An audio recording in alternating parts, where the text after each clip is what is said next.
Məlumat verdiyimiz kimi, dünən Azərbaycan üçün xüsusi əhəmiyyət kəsb edən bir hadisə yaşandı.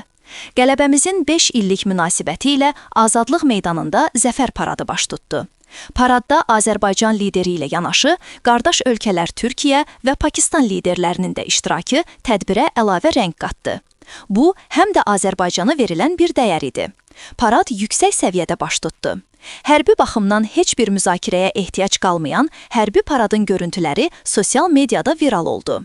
Oxu24.com məlumat verir ki, hərbi paradla bağlı müzakirə olunan məsələlərdən biri də tədbirə əlavə rəng qatdı. Bu, həm də Azərbaycana verilən bir dəyər idi. Parad yüksək səviyyədə baş tutdu. Hərbi baxımdan heç bir müzakirəyə ehtiyac qalmayan hərbi paradın görüntüləri sosial mediada viral oldu. Oxu24.com məlumat verir ki, hərbi paradla bağlı müzakirə olunan məsələlərdən biri də tədbirin aparıcısının kimlər olması mövzusudur. Tədbirdə AzTV-nin əməkdaşı Mümtaz Xəlilzadə aparıcılıq edib. Ona bu missiyada AzTV-nin aparıcısı Nanə Ağamalıyeva həmkarlıq edib. Qeyd edilən şəxslərin belə bir ciddi və mötəbər tədbirdə aparıcı olması birmənalı qarşılanmayıb. Bununla bağlı bir sıra şəxslər tənqidi fikirlər səsləndiriblər. AzTV kanalının aparıcısı Nanə Ağamalıyeva daha çox şou xarakterli verilişlərin müəllifi kimi tanınıb. AzTV-nin əməkdaşının gənc olması və bu, sahədə təcrübəsinin az olması fikri irəli sürülüb. Əməkdar jurnalist Ləman Ələşrəf qızı bu haqda yazır.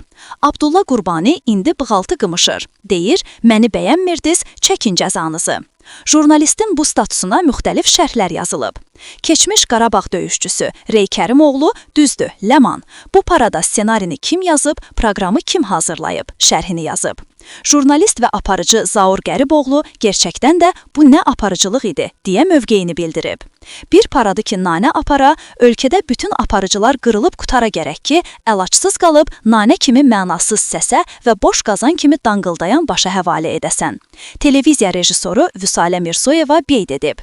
Nəzakər Qəffarova adlı istifadəçi ən yaxşısı Şəmistan Əlzamanlı idi. Gərək o aparardı, şərhini verib. Şəhla Cabbarlı adlı digər sosial şəbəkə istifadəçisi parad rəsmi AzTV stilində bir tədbir idi, təntənəli deyildi. Oğlanın səsi gözəldir, təmiz və aydındır, söz yox. Ancaq paradda daha çox şuxluq, coşdurmaq lazımdır. İfa edilən musiqilərlə ahəng olmadı. Abdullah Qurbani boş qalan vaxtlarda da dayanmırdı, şeir deyirdi, amma çox qışqırardı. Ayrıca bizim bağçada öyrəndiyimiz Sıravi Əhməd mahnısı heç yaraşmadı bu parada, şərhini əlavə edib.